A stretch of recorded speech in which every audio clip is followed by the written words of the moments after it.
Hello and welcome to Ninja Prep physics. मेरा नाम है कपिल गोयल और जैसा कि आप लोगों ने थंबनेल में देखा, आज हम पढ़ने वाले हैं काइनेटिक थ्योरी ऑफ गैसेस। और काइनेटिक थ्योरी ऑफ गैसेस को हम सीखेंगे क्वेश्चंस के थ्रू हम कॉन्सेप्ट्स को जानेंगे, किस तरह से काइनेटिक थ्योरी ऑफ क्वेश्चंस के जो काइनेटिक थ्योरी ऑफ गैसेस हैं उसके क्वेश्चंस को सॉल्व किया जाता है, किस तरह से एग्जाम में इसके क्वेश्चंस को डील किया जाता है। ये जो लेक्चर है ये यूज़फुल होगा यदि आप प्रिपेयर कर रहे हैं आईआईटी जैम फिज़िक्स के लिए, या फिर प्रिपेयर कर रहे हैं जेएनयू या डीयू या बीएचयू या किसी भी अदर यूनिवर्सिटी के एमएससी एंट्रेंस एग्ज़ाम के लिए अगर आप प्रिपेयर कर रहे हैं तो ये लेक्चर आपके लिए बहुत बेनिफिशियल होने वाला है। तो चलिए स्टार्ट करते हैं आज का लेक्चर। तो सबसे पहले हमें जो फार्मूलाज़ की ज़रूरत पड़ेगी, जो फार्मूलाज़ को हमें जानना चाहिए क्वेश्चंस को सॉल्व करने के लिए, वो कौन कौन से फार्मूला है वो मैंने यहाँ पे सारे लिखे हुए हैं। एक बात और कि ये बात ठीक है कि हमें डेरिवेशन का पता होना चाहिए कि ये फार्मूला कैसे आ रहा है, क्यों आ रहा है, परंतु एग्ज़ाम जब कॉम्पिटिटिव एग्ज़ाम की बात आती है तो हमें वहाँ पर कोई ये नहीं पूछता कि ये फार्मूला आपने कैसे ड्राइव किया है। उन्हें क्या चाहिए होता है, उन्हें चाहिए होता है कि उन्होंने कुछ आपको डेटा दिया हुआ है और उस डेटा के थ्रू वो आपसे कुछ आंसर निकलवाना चाह रहे हैं, और उसके लिए सीधी सट बात है कि आपको क्या पता होना चाहिए, फार्मूला पता होना चाहिए। तो जो यूज़फुल फार्मूला है आज के लेक्चर में वो मैंने यहाँ पर लिखे हुए हैं। सबसे पहले मैंने लिखा हुआ है एवरेज स्पीड का फार्मूला। एवरेज स्पीड को कई जगह यहाँ पर मैंने सी बार से लिखा है, कई जगह आपने इसको वी बार से भी देखा होगा। फार्मूला क्या है, √8 kT/m, जहाँ जो भी टर्म्स हैं उनके अपने यूजुअल मीनिंग्स हैं। दूसरा जो फार्मूला है वो किसका है, आरएमएस स्पीड का। आरएमएस स्पीड का formula CRMS = √3 kT/m। Most probable speed √2 kT/m। ये तीन फार्मूला आपको याद अच्छे से होने चाहिए। क्यों? क्योंकि कई बार क्या होता है, इनके ऑर्डर भी पूछ लिए जाते हैं कि कौन सा फार्मूला ज़्यादा ऑर्डर में, कि arrange these formula in the decreasing order और इंक्रीजिंग ऑर्डर।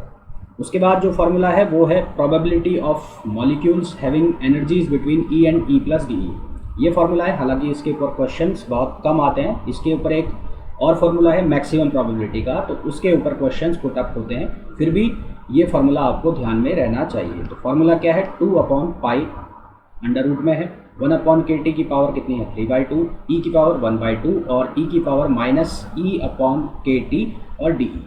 ठीक है, मैं फिर कह रहा हूँ ये फार्मूला आपको बहुत कम देखने को मिलेगा। पूछ लिया जाए, ऑब्जेक्टिव में डाल दिया जाए कि which one of the following is right, तो वहाँ पर ये जरूर मिल जाएगा। अदरवाइज इसके ऊपर आपको कोई क्वेश्चन देखने को नहीं मिलेगा। इसका जो दूसरा फॉर्म है जिसमें मैक्सिमम प्रोबेबिलिटी की बात होती है, वो जरूर उसके ऊपर आपसे क्वेश्चन पुट अप होता है। तो वो फार्मूला कौन सा है जहाँ पर मैक्सिमम प्रोबेबिलिटी की बात होती है, तो वो है 2/πe। पाई ये e मतलब एनर्जी है और इसकी पावर 1/2 और इंटू 1/kT। इसी तरह से मोस्ट प्रोबेबल एनर्जी का formula 1/2 kT। Mean kinetic energy का formula 3/2 kT। Mean free path का फार्मूला λ = 1/√2 πd²n, जहाँ n होता है number of molecules upon volume. इसी तरह से प्रेशर के टर्म में इसको लिखते हैं, तो इसको लिखते हैं λ = kT/√2 πd²p, जहाँ p का मतलब होता है प्रेशर। इन जितने भी फार्मूलेज की हमने बात की, इनमें से सबसे ज़्यादा जो क्वेश्चंस पुट अप होते हैं वो किस किस के ऊपर होते हैं, एवरेज स्पीड, उसके बाद आरएमएस स्पीड, और देन उसके बाद ये जो है मीन फ्री पाथ के जो फार्मूला है और मीन फ्री पाथ के फार्मूला, इनके ऊपर सबसे ज़्यादा क्वेश्चंस पूछे जाते हैं। तो चलिए स्टार्ट करते हैं कि किस तरह के क्वेश्चंस पूछे जाते हैं और उन्हें कैसे हमें सॉल्व करना है। तो सबसे पहला जो क्वेश्चन यहाँ पर दिया हुआ है उसमें लिखा गया है कि determine the temperature at which average speed of hydrogen molecule will be equal to that of nitrogen molecule. Hydrogen molecule की एवरेज स्पीड नाइट्रोजन मॉलिक्यूल के बराबर है। टेम्परेचर कितना है उसका, 40 डिग्री सेंटीग्रेड, और ये किसका टेम्परेचर है, नाइट्रोजन का। ठीक है, नाइट्रोजन का टेम्परेचर कितना दे रखा है, 40 डिग्री सेंटीग्रेड, और मॉलिक्यूलर वेट्स इनके दिए हुए हैं, हालांकि ये हमें पता होना चाहिए। तो क्या बात करी गई है यहाँ पर, एवरेज स्पीड की बात कही है। ठीक है, किसकी बात हुई है, एवरेज स्पीड की। तो सीधी सी बात है कि हमें फार्मूला कौन सा यूज़ करना है, हमें फार्मूला यूज़ करना है यहाँ पर कौन सा, एवरेज स्पीड का। अब एवरेज स्पीड का फार्मूला क्या, तो एवरेज स्पीड ऑफ मॉलिक्यूल्स। तो एवरेज स्पीड ऑफ मॉलिक्यूल्स का जो फार्मूला है वो अभी हमने लिखा था, कितना था, 8RT/πm। 8RT/πm, जहाँ m क्या है, मॉलिक्यूलर वेट है, r universal gas constant, t का मतलब टेम्परेचर है। दो गैसेज हैं, कौन कौन सी, हाइड्रोजन और नाइट्रोजन। तो हाइड्रोजन के लिए अगर इसको लिखो तो CH2 कितना हो जाएगा, 8RT/π और ये MH2। इसी तरह से अगर नाइट्रोजन के लिए लिखो तो ये कितना हो जाएगा, ये हो जाएगा, यहाँ पर 1 लिख देता हूँ इसको, ये हो जाएगा 8RT2 और ये हो जाएगा पाई MN2। सवाल क्या है, सवाल ये है हमें ये टेम्परेचर बताना है जिस पर कि ये दोनों स्पीड आपस में बराबर हो जाए। T2 की जो वैल्यू है जो गिवन है यहाँ पर, गिवन क्या है, T2 गिवन है और वो कितना है 40 डिग्री सेंटीग्रेड। 40 डिग्री सेंटीग्रेड वो कन्वर्ट करेंगे हम किस में, केल्विन में। तो केल्विन में कन्वर्ट करना है तो 273 प्लस 40 और ये कितना हो जाएगा, ये बन जाएगा 313 केल्विन। 313 केल्विन। सवाल में क्या दिया गया है, सवाल में दिया गया है कि दोनों की स्पीड को आपको क्या करना है, बराबर करना है। तो दोनों की स्पीड को बराबर करो, CH2 और CN2। ये बराबर करोगे तो क्या लिखोगे, यहाँ लिखोगे 8RT, ठीक है, ये आपको फाइंड आउट करना है, ये T1 और पाई MH2 और यहाँ पर 8RT2 और ये क्या हो जाएगा पाई MN2। देखो अब कट क्या क्या रहा है, क्या क्या मर रहा है, यहाँ से पाई से ये पाई खत्म, ये 8R से ये 8R खत्म और ये जो अंडर रूट है ये अंडर रूट भी क्या होगा, हट जाएगा। अंडर रूट भी हट जाएगा तो बचेगा क्या, T1 अपॉन MH2। MH2 का मतलब है molecular weight of hydrogen. Molecular weight of hydrogen यहाँ पर गिवन है कितना है, 2। तो ये वैल्यू कितनी रख दोगे, यहाँ पर 2 रख दोगे। फिर T2 की वैल्यू हमारे पास है कितनी है, 313 केल्विन, ये 313 केल्विन आ गया। मॉलिक्यूलर वेट ऑफ नाइट्रोजन ये कितना आ गया, 28 आ गया, ठीक है। इसको हम सिंप्लीफाई करेंगे तो कितना होगा, 2 × 313 अपॉन ये कितना होगा 28। तो इसको सिंप्लीफाई करेंगे तो हमारे पास आंसर आएगा 22.3 केल्विन, ठीक है। कितना आंसर आएगा, 22.3 केल्विन। तो बहुत ही आसान सा क्वेश्चन था, सिर्फ फार्मूला का यूज़ था। उसके बाद आपको जो क्वेश्चन में जो दिया है उसके अकॉर्डिंग सारा काम करते चले जाना है। सारा काम करते चले जाओगे, कैलकुलेशन अच्छा होगा तो बहुत इजीली आंसर आ जाएगा। तो चलिए अब चलते हैं दूसरे क्वेश्चन। किसी को कोई अगर प्रॉब्लम है इस क्वेश्चन में, किसी को कुछ समझ में ना आया हो तो वो अपना जो डाउट है, क्वेरी है, उसको कमेंट में लिख के भेज सकता है। नेक्स्ट क्वेश्चन पर चलते हैं। दूसरा जो क्वेश्चन दिया है उसमें बात की गई है कि डिटरमाइन द RMS स्पीड। अब यहाँ पर बात हुई है किसकी, RMS स्पीड की। तो RMS स्पीड का फॉर्मूला हमें पता होना चाहिए। तो RMS स्पीड का फॉर्मूला क्या होता है, CRMS, ये बराबर होता है √3kT अपॉन m। ये किसके बराबर होता है, √3kT अपॉन m। टेम्परेचर जो है, टेम्परेचर की वैल्यू दे रखी है कितनी, 27 डिग्री सेंटीग्रेड। केल्विन में बदल लो तो 27 प्लस 273 ये कितना हो जाएगा, 300 केल्विन हो जाएगा, ठीक है। उसके बाद मास दिया है, मास ऑफ हाइड्रोजन मॉलिक्यूल। तो mass of hydrogen molecule m जो है वो कितना दिया है, वो दिया है 3.5 × 10 पावर -27 और kg। ये कितना दिया है, 3.5 × -27 × kg। अब k क्या है, k को बोलते हैं हम बोल्ट्जमैन कांस्टेंट। k को हम क्या बोलते हैं, बोल्ट्जमैन कांस्टेंट।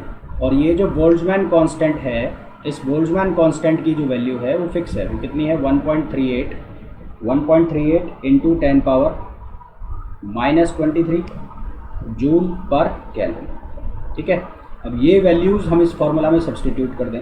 इस फॉर्मूला में वैल्यूज़ को अगर सब्सटीट्यूट कर दें तो हमारे पास क्या बनेगा, 3, k की वैल्यू 1.38 × 10 पावर -23, t की जो वैल्यू है वो हो गया 300 और एक m की वैल्यू है वो कितनी होगी, 3.5 × 10 पावर -27, 10 पावर -27। तो इसको जब हम सिंप्लीफाई करते हैं तो हमारे पास वैल्यू आ जाती है, सिंपल करने के बाद 1925 मीटर पर सेकेंड। कितनी वैल्यू आ जाती है, 1925 मीटर पर सेकेंड, ठीक है। तो ये यहाँ पर इस फॉर्मूले में हमने किसका यूज़ किया, हमने यूज़ किया, सिंपल सा फॉर्मूला है जिसके अंदर हमने यूज़ किया RMS स्पीड का। RMS स्पीड का फॉर्मूला यूज़ किया तो हमारे पास आंसर आ गया, ठीक है। अच्छा, एक चीज़ ये है कि कई बार यहाँ पर ये कन्फ्यूज़न होता है कि हमें ये जो फार्मूला है इसमें यूज़ किसका करना है, हमें मॉलिक्यूलर वेट का यूज़ करना है या फिर हमें मास का यूज़ करना है ना। हमें मॉलिक्यूलर वेट का यूज़ करना है या फिर किसका यूज़ करना है, मास का यूज़ करना है। देखो इसका फॉर्मूला है ये ऐसे ही बनता है, √3RT अपॉन m। तो सवाल ये रहता है कि ये जो m है और यहाँ जो m लिखा है ये कौन से मास है। जब मैं इस मास की बात कर रहा हूँ तो ये मतलब है गैस का जो मास जो गिवन है यहाँ पर, जो कि ये दिया गया है ये वाला। और ये वाला जो मास होता है जो 3RT अपॉन √m में लिखा है, ये वाला जो मास होता है ये होता है मोलर मास पर मोल, ये क्या होता है, मोलर मास पर मोल। ठीक है, ये मास जो होता है वो होता है मोलर मास पर मोल। और जब हम ये √3kT/m की बात करते हैं तो यहाँ पर ये जो m है, इस m का मतलब होता है, इस m का मतलब क्या होता है, इस m का मतलब है जो मास ऑफ द मॉलिक्यूल है, जो क्वेश्चन में गिवन दिया है, उसे हमें क्या करना है, यूज करना। ठीक है, हो गई होगी ये बात यहाँ तक क्लियर। चलिए अब चलते हैं आगे वाले क्वेश्चन पर। इसके बाद जो क्वेश्चन दिया गया है उसमें हमें बोला गया है, इसके बाद जो क्वेश्चन दिया गया है उसमें हमें बोला गया है determine the most probable speed.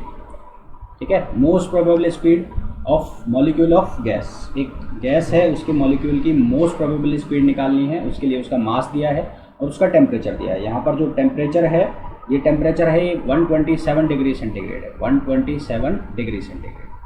अब बात हो रही है कि इसकी मोस्ट प्रोबेबल स्पीड की। तो मोस्ट प्रोबेबल स्पीड जो है उसका फॉर्मूला जो होता है वो कितना होता है, √2kT/m, और ये पावर कितनी हो गई, हाफ। अब यहाँ पर जो गिवन है वो क्या क्या गिवन है हमें, वो गिवन है m। तो m की जो वैल्यू वो गिवन है कितनी है, 3 × 10⁻26 kg।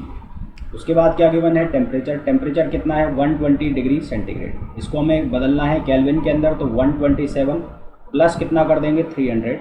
तो यहाँ से हमारे पास जो 127 273 इसमें ऐड कर देंगे, तो यहाँ से हमारे पास आ जाएगा ये टेम्परेचर कितना, 400 केल्विन। ठीक है, के की वैल्यू यानी कि बोल्ट्जमान कांस्टेंट 1.38 × 10⁻23 जूल पर केल्विन, ये वैल्यू आ गई।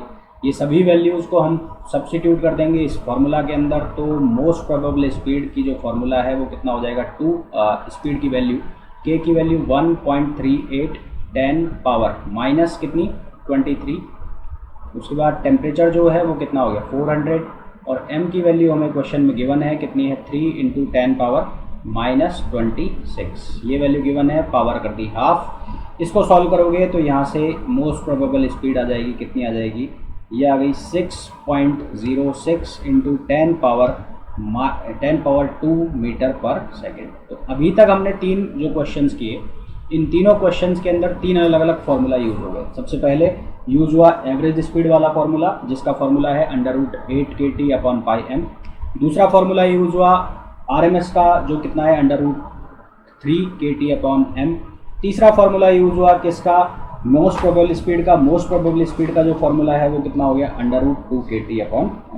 कितना हो गया, √2kT/m। तो अभी तक हमने तीन क्वेश्चंस किए और इन तीन क्वेश्चन में हमें अलग अलग फार्मूला देखने को मिले।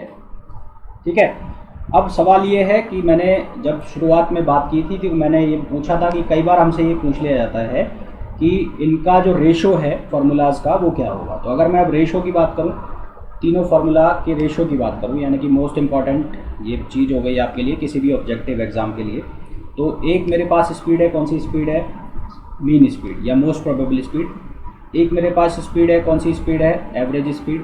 और एक स्पीड है मेरे पास कौन सी, RMS स्पीड। तो इनका यदि हमें रेशो निकालना है तो सबसे पहले ये कितना हो गया, 2kT/m, और ये पावर कितनी हो गई, हाफ। उसके बाद दूसरे नंबर पे कौन सा हो गया, 8kT/m, इसकी वैल्यू कितनी हो गई, हाफ। और तीसरा ये कितना हो जाएगा, 3kT/m, और ये पावर कितनी हो गई, हाफ हो गई। तो इसको अगर सिंप्लीफाई करते हैं तो यहाँ से क्या आएगा, ये देखो kT/m, kT/m, kT/m खत्म, ये बचेगा √2। ये कितना बचेगा, ये बचेगा √8/π, और ये कितना बचेगा, ये बचेगा √3। इसको जब हम सिंप्लीफाई कराते हैं तो यहाँ से हमारे पास वैल्यू आती है रेशो की, ये आता है 1, रेशो 1.128, रेशो 1.224, 1.224। तो सबसे ज़्यादा किसकी आ रही है, RMS की आ रही है, 1.1224। फिर कौन आ रहा है, फिर आ रहा है एवरेज 1.128। फिर कौन सा आ रहा है, मीन स्पीड वाला, मोस्ट प्रोबेबल स्पीड वाला। तो ये जो है ये तीनों के अंदर क्या हो गया, रेशो हो गया। अगर इसको फ्रैक्शन में देखें तो फ्रैक्शन में हमारे पास ये वैल्यू आएगी, और अगर इसको हम पॉइंट्स में लगाएं यानी कि 1:1.28 रेशो 1.224। तो किसी भी ऑब्जेक्टिव एग्जाम में आपसे ये बहुत आसानी से, बहुत ईजीली ये चीज़ पूछी जा सकती है, तो आप लोगों को इसके बारे में पता होना चाहिए। ठीक है, चलिए नेक्स्ट क्वेश्चन पर चलते हैं। नेक्स्ट क्वेश्चन की बात करें तो वहाँ पर हमें बोला गया है determine the temperature in centigrade. Centigrade में हमें किसकी वैल्यू निकालनी है, टेम्परेचर की। हमें यहाँ पर फाइंड आउट क्या करना है, हमें फाइंड आउट करना है टेम्परेचर को, at which RMS speed of a molecule of a gas is double to that of molecule at 100 degree centigrade. तो सबसे पहले RMS स्पीड की बात हो रही है, तो RMS का फॉर्मूला √3 RT अपॉन M। अब देखो यहाँ पर जो ये M है, ये M क्या है, मॉलिक्यूलर वेट है। ये M का मतलब क्या है, मॉलिक्यूलर वेट, जैसा कि मैंने आपको पहले बताया था, या मोलर मास इसको कह सकते हो, या क्या कह सकते हो, मोलर मास। ठीक है। सवाल में हमें क्या दिया गया है, सवाल में हमें ये दिया गया है कि eight which RMS speed of molecules of gas is double that of molecule eight 100 degree centigrade. तो RMS स्पीड जो है वो डबल है, कब, जब स्पीड है 100 डिग्री सेंटीग्रेड पर। किस पर है, 100 डिग्री सेंटीग्रेड पर है। ठीक है। चलिए साहब, अब इसको और देखते हैं, सॉल्व करते हैं। तो हमें टेम्परेचर कितना दे रखा है, टेम्परेचर दे रखा है 100 degree centigrade. T equals to दे रखा है 100 डिग्री सेंटीग्रेड। इसको कन्वर्ट कर लेंगे किसमें, केल्विन में, तो ये बन जाएगा कितना, 373 केल्विन। कितना बन जाएगा, 373 केल्विन। अब यहाँ से अगर मैं वैल्यू को सब्सटीट्यूट कर दूँ, ठीक है, 100 डिग्री सेंटीग्रेड पर अगर मैं किसकी वैल्यू निकालूँ, CRMS की वैल्यू निकालूँ, तो CRMS एट 100 डिग्री सेंटीग्रेड, तो 100 डिग्री सेंटीग्रेड पर कितना होगा, 3 into R into 373 upon M, ये निकल गया है ना, ये आ गया। तो अब हमें क्या निकालना है, वो टेम्परेचर निकालना है जहाँ पर ये जो स्पीड थी, ये जो CRMS स्पीड थी इसकी पहले की, यानी कि पहले का मतलब जब ये 100 डिग्री सेंटीग्रेड पर थी तो उसकी दुगनी हो जाए। तो ये टेम्परेचर हमें निकालना है यहाँ पर। तो अब यहाँ पर यूज़ करो, तो नया टेम्परेचर जो है, जो नया टेम्परेचर है,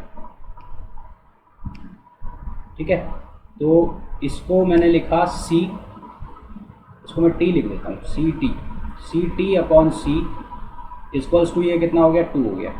ठीक है। CT वो टेम्परेचर है जहाँ पर ये ट्वाइस हो रही है इनिशियल 100 डिग्री सेंटीग्रेड की।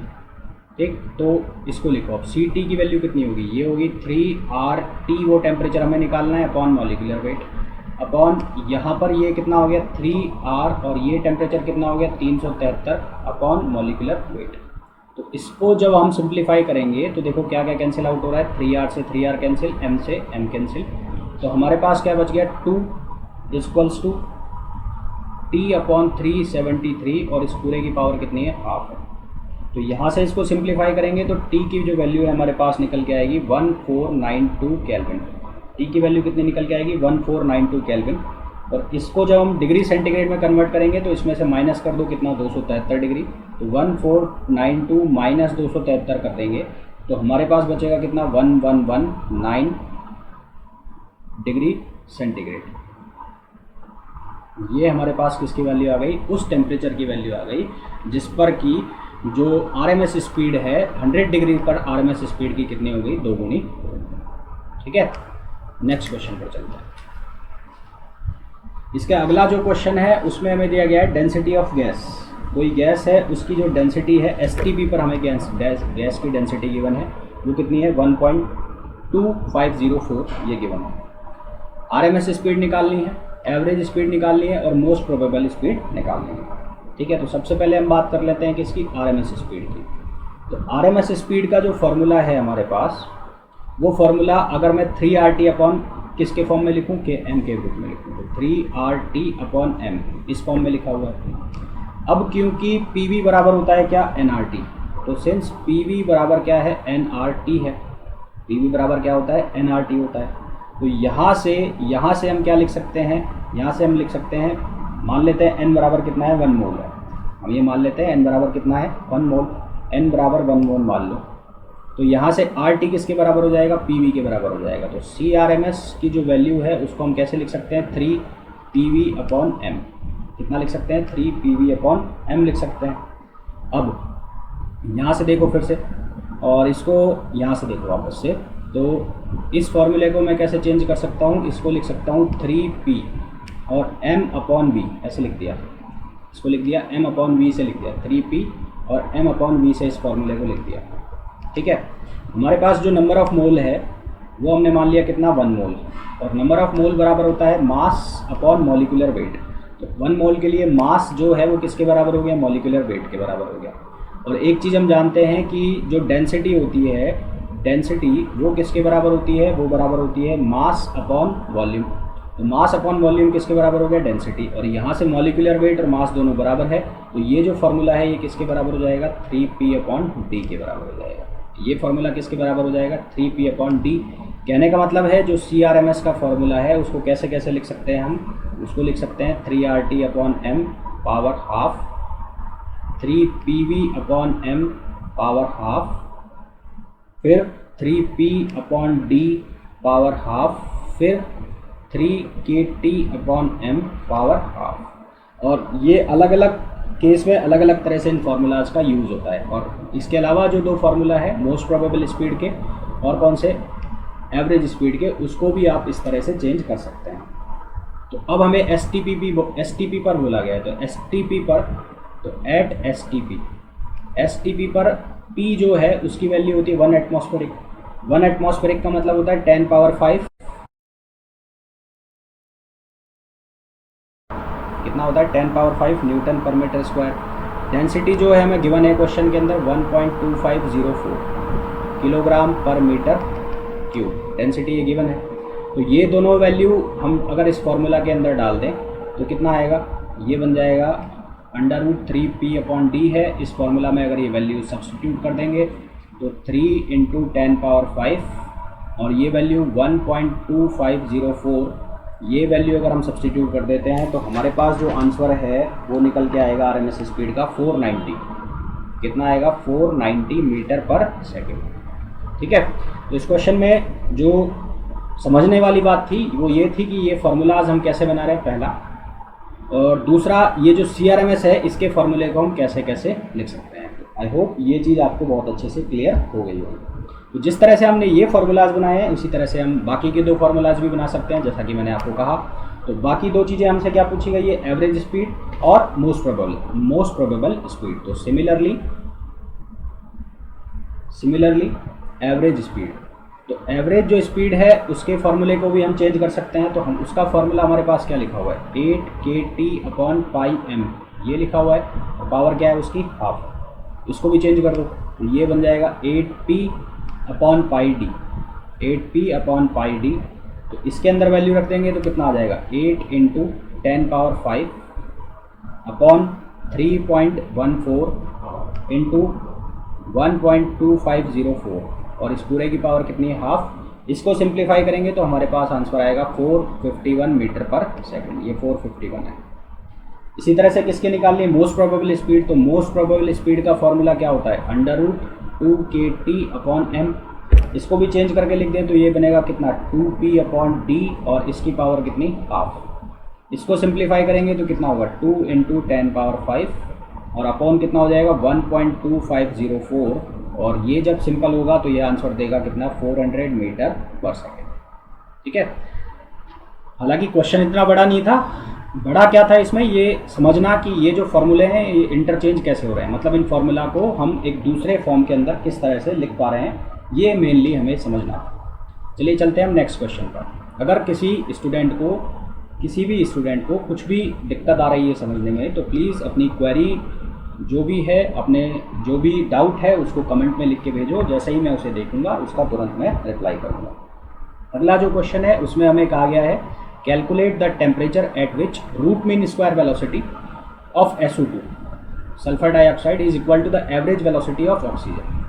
तो सवाल में दिया गया है कि root mean square velocity of SO2 बराबर है किसके, एवरेज वेलोसिटी ऑफ ऑक्सीजन के। तो वो टेम्परेचर हमें निकालना है। तो रूट मीन स्क्वायर वेलोसिटी की वैल्यू 3RT या KT के फॉर्म में लिख लो, है ना, किसके फॉर्म में लिख लो, KT में, RT में, जैसे इच्छा हो वैसे लिख लो। यहाँ पर मास नहीं दिया है तो 3RT, ये निकालना है ये वाला टेम्परेचर, अपॉन m, तो m SO2 इक्वल्स टू, ये किसका है, एवरेज स्पीड। तो एवरेज स्पीड का formula 8RT upon pi m, और ये किसका मॉलिक्यूलर वेट है, ऑक्सीजन का। तो ऑक्सीजन का यहाँ पर क्या हो जाएगा, मॉलिक्यूलर वेट हो जाएगा। कट क्या कह रहा है, यहाँ पर टेम्परेचर कितना है 27 डिग्री सेंटीग्रेड, ये वाला टेम्परेचर कितना है 27 को कन्वर्ट करोगे केल्विन में तो कितना हो जाएगा 300। R से R कैंसिल होगा, R से R ये कैंसिल होगा। सल्फर डाइऑक्साइड का जो मॉलिक्यूलर वेट है, वो कितना आएगा 64। वो कैसा आएगा, मॉलिक्यूलर वेट ऑफ SO2, वो कैसे निकालोगे? S का जो है वो कितना होगा 32 और O2 का हो जाएगा 32, तो ये आ जाएगा 64। O2 का जो मॉलिक्यूलर वेट है, मॉलिक्यूलर वेट ऑफ O2, तो ये कितना आएगा 32 आएगा। ये वैल्यूज़ को यहाँ पर सब्सटीट्यूट करेंगे तो कितना आएगा 3T बचेगा अपॉन मॉलिक्यूलर वेट इसका 64। इसको हमें किस में बदलना है?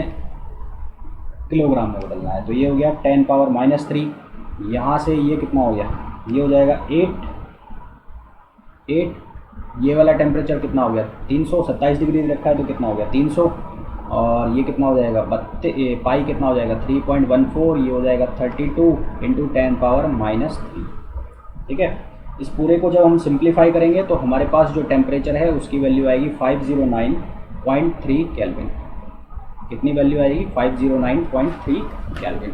अच्छा, एक चीज़ और, आपको कुछ स्टैंडर्ड जो गैसेज हैं उनके जो मॉलिक्यूलर वेट है वो आपको याद होनी चाहिए। अगर वो याद नहीं होंगी तो फिर गड़बड़ हो जाएगी, फिर क्वेश्चन कहीं ना कहीं गलत हो जाएगा या छूट जाएगा। अभी तक आप देख रहे होंगे कि जितने भी क्वेश्चंस हैं वो फार्मूला बेस्ड हैं। फार्मूला अगर आपको आता है तो क्वेश्चन हो जाएगा, नहीं आता है तो क्वेश्चन नहीं होगा। सवाल ये है कि फार्मूला याद कैसे होंगे? तो जितने ज़्यादा क्वेश्चंस की प्रैक्टिस करोगे उतने ज़्यादा आपको फार्मूला आसानी से याद रहेंगे। ठीक है, नेक्स्ट क्वेश्चन पर चलते हैं। इसके अगला जो क्वेश्चन है उसमें दिया है if the mean free path. अब यहाँ पर फार्मूला यूज होगा किसका? मीन फ्री पाथ का।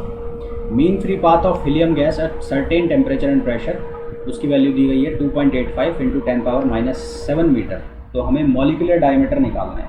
सबसे पहले मीन फ्री पाथ का फॉर्मूला, मीन फ्री पाथ। तो मीन फ्री पाथ का जो फॉर्मूला है उसको हम लिखते हैं लैम्डा से।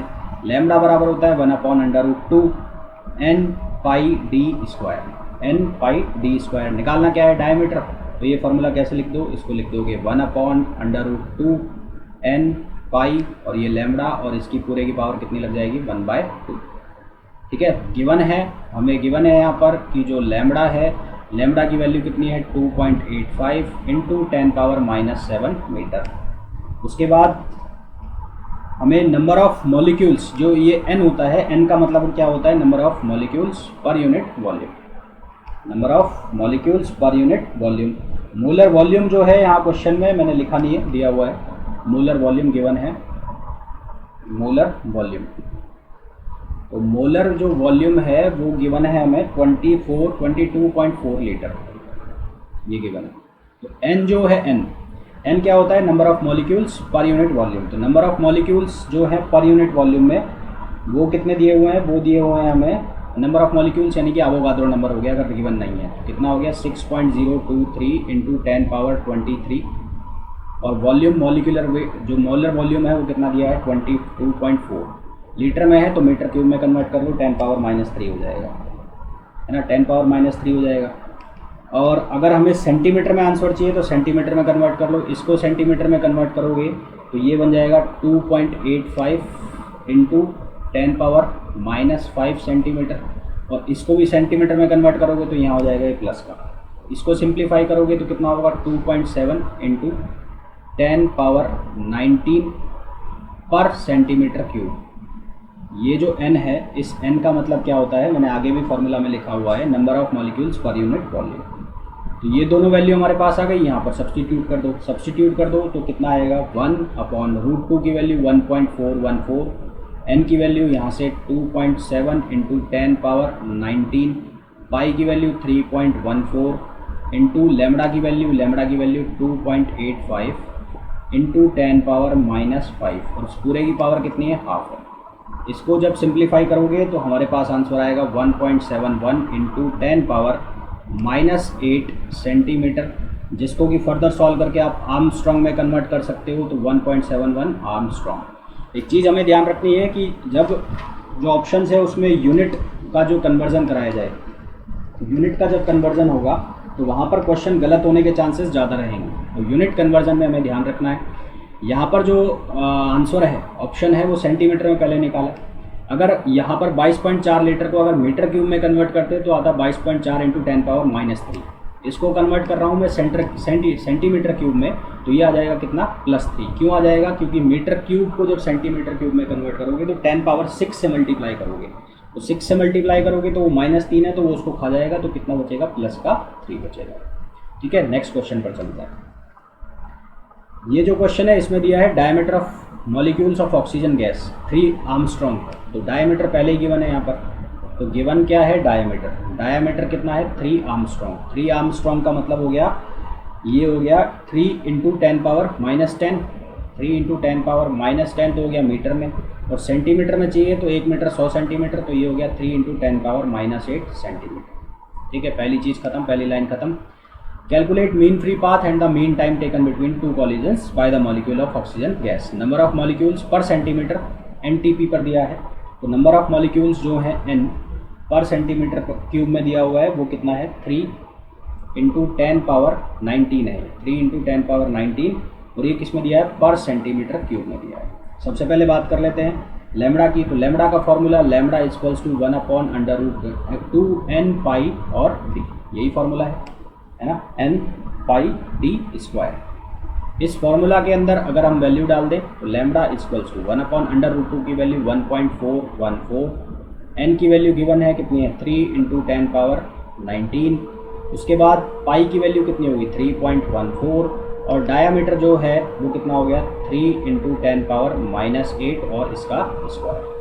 इसको आप सिंप्लीफाई करते हैं तो यहाँ से लैम्बडा की वैल्यू आपके पास आएगी 8.3 इंटू 10 पावर माइनस 6 सेंटीमीटर।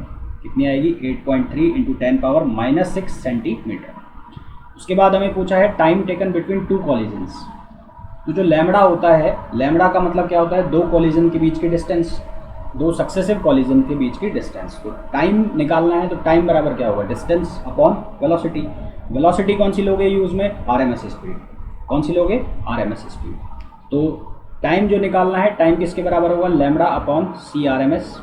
तो यहाँ पर हमें निकालना पड़ेगा किसको सी आरएमएस को। तो सी आरएमएस कैसे निकालोगे √3RT upon M, √3RT upon M. बात किसकी हो रही है ऑक्सीजन के मॉलिक्यूल्स की हो रही है, तो यहाँ से ये 3RT अपॉन एम यहाँ पे रख देंगे, तो यहाँ क्या आ जाएगा लैम्बडा, ये फार्मूला को रखेंगे तो नीचे रह जाएगा 3RT अपॉन एम, तो ये हो जाएगा m अपॉन √3RT, और पावर कितनी हो गई हाफ। इसको सिंप्लीफाई करोगे तो लैम्बडा की वैल्यू ऑलरेडी हमें मिल चुकी है, कितनी है 8.3 इंटू 10 पावर माइनस 6। उसके बाद मॉलिकुलर वेट ऑक्सीजन का 32, 3R की वैल्यू 8.3। अब इसको भी हमें किस में कन्वर्ट करना है सेंटीमीटर में कन्वर्ट करना है। कंडीशन किस पे एनटीपी पर, तो इसको लिखेंगे हम 10 पावर 7, और ये हो जाएगा 273 एनटीपी पर टेम्परेचर। तो इसको सॉल्व करेंगे तो टाइम की जो वैल्यू आ जाएगी वो आ जाएगी 1.75 इंटू 10 पावर माइनस 10 और seconds, 1.75 into 10 power minus 10 into seconds. Next question पर चलते हैं। नेक्स्ट जो क्वेश्चन दिया है हमें, वो क्वेश्चन हमें दिया है कि determine the most probable speed and probability for a nitrogen gas at 280 kelvin. तो मोस्ट प्रोबेबल स्पीड सबसे पहले हम बात कर लें तो उसका formula √2RT upon molecular weight. तो 2 R की जो वैल्यू है 8.3 जूल पर केल्विन मोल, तो 8.3 T कितना है 280, और मॉलिकुलर वेट है नाइट्रोजन है, नाइट्रोजन के लिए कितना हो गया 28 हो गया है ना। इसको हमें किस में बदलना है किलोग्राम में, तो 28 पावर इंटू माइनस 10 3 हो जाएगा। तो मोस्ट प्रोबेबल स्पीड आ जाएगी सॉल्व करके, वो आ जाएगी 407 मीटर पर सेकेंड। अब यहाँ पर हमें पूछा है प्रोबेबिलिटी, तो जो प्रोबेबिलिटी है प्रोबेबिलिटी ऑफ द स्पीड, उसका जो फॉर्मूला है वो कितना हो गया 4P equals to 4 upon ECMP into √पाई। मोस्ट प्रोबेबल स्पीड के केस में प्रोबेबिलिटी का फॉर्मूला, तो 4 का 4, E जो है E की वैल्यू कितनी हो गई 2.732, CMP मोस्ट प्रोबेबल स्पीड, इसकी फॉर्मूला वैल्यू आ गई 407, और पाई जो है वो कितना हो गया 3.14। इसको सिंप्लीफाई करेंगे तो यहाँ से P की वैल्यू आ गई 2.03 इंटू 10 पावर माइनस 3, ये हो गई किसकी वैल्यू प्रोबेबिलिटी की वैल्यू। अब एक बात ध्यान रखनी है, मोस्ट प्रोबेबल स्पीड के फॉर्म में प्रोबेबिलिटी का जो फॉर्मूला है वो ये बन रहा है, ठीक है। फॉर्मूला टू लर्न, ये फॉर्मूला हमें याद रखना है अगर मोस्ट प्रोबेबल स्पीड की बात हो तो। हालांकि इतना ज़्यादा इसका यूज़ नहीं हो रहा है, फिर भी अगर कभी पूछ लिया जाए तो ये ध्यान रखना है। आज के लेक्चर का लास्ट क्वेश्चन की अगर हम बात करें तो आज के लेक्चर का जो लास्ट क्वेश्चन है उसमें हमसे पूछा है the mean free path of molecule of gas at pressure P and temperature T। Mean free path की वैल्यू गिवन है 3 × 10⁻⁵ metre. Calculate its mean free path if the pressure is half and temperature is double. Pressure half कर दिया जाए, temperature double कर दिया जाए। तो यहाँ पर जो मीन फ्री पाथ है उसको प्रेशर और टेम्परेचर के फॉर्म में लिखना है। तो प्रेशर और टेम्परेचर के फॉर्म में मीन फ्री पाथ का फॉर्मूला हम ऑलरेडी लिख चुके हैं। उसकी वैल्यू कहाँ है, ये रहा, ये रहा। Lambda equals to KT/√2πd²P। ये कब है, जब प्रेशर और टेम्परेचर के फॉर्म में मीन फ्री पाथ की बात हो रही है। तो इस फॉर्मूले का हम यूज़ कर लेंगे इस क्वेश्चन के अंदर और ये क्वेश्चन हमारा हो जाएगा। ठीक है, तो यूज़ करो। तो मीन फ्री पाथ का formula lambda equals to KT/√2πd² और P। तो यहाँ से इफ़ दो वैल्यू हो गई, एक हो गया T1 और एक हो गया T2, है ना। तो इसको इस फॉर्म में लिख लो। क्या गिवन क्या है, calculate its mean free path if the pressure is halved and temperature is doubled. Pressure is halved and temperature is doubled. तो पहला प्रेशर T1 है वो T1 मान लो और P1 जो है वो P मान लो। और दूसरे केस में T2 बराबर हो गया किसके, 2T1 के, और जो P2 है वो बराबर हो गया, वो हो गया P1/2 के। ठीक है, तो फॉर्मूला कितना हो गया, lambda equals to λ2 equals to KT2/√2πd² और P2। ये जो गिवन वैल्यूज़ हैं इनको सब्सटीट्यूट कर दो। तो गिवन वैल्यूज़ को सब्सटीट्यूट करोगे, T2 की वैल्यू कितनी है, 2T1, और ये √2πd²। P2 की वैल्यू कितनी है, P1/2। तो ये बन जाएगा 4KT। T1 की वैल्यू कितनी है, T है, और P1 की वैल्यू P है। 4KT/√2πd²P, है ना, πd²P। ये जो वैल्यू है, ये वाली पूरी वैल्यू, ये वाली पूरी वैल्यू किसके बराबर है, इस लैम्बडा के बराबर है। तो यहाँ से λ2 किसके बराबर हो गया, 4 लैम्बडा के, और लैम्बडा की वैल्यू गिवन है। तो λ2 इक्वल्स टू हो गया 4 × 3 × 10⁻⁵। तो यहाँ से हमारे पास वैल्यू आ गई 12 × 10⁻⁵ मीटर। ठीक है, तो ये थे आज के लेक्चर के कुछ एक क्वेश्चंस, और होपफुली ये जो क्वेश्चंस है आपकी प्रिपरेशन में बहुत यूज़फुल होने वाले हैं। कुछ बहुत हद तक आपके जो कॉन्सेप्ट्स हैं वो क्लियर हुए होंगे। फार्मूला को कैसे यूज़ करना है ये आपको बहुत अच्छे से समझ में आ गया होगा। इसके बाद नेक्स्ट लेक्चर में मिलेंगे जिसमें हम कुछ और एक क्वेश्चंस डिस्कस करेंगे जिस काइनेटिक थ्योरी ऑफ गैसेस से रिलेटेड, और कुछ और नए कंसेप्ट्स को हम पढ़ेंगे। तो होपफुली ये लेक्चर आप लोगों के लिए यूज़फुल होगा। अगर आप इस लेक्चर को देख रहे हैं और पसंद कर रहे हैं तो प्लीज़ चैनल को सब्सक्राइब कीजिए, शेयर कीजिए और लाइक कीजिए। तो मिलते हैं नेक्स्ट लेक्चर में। Till then, thank you, bye bye.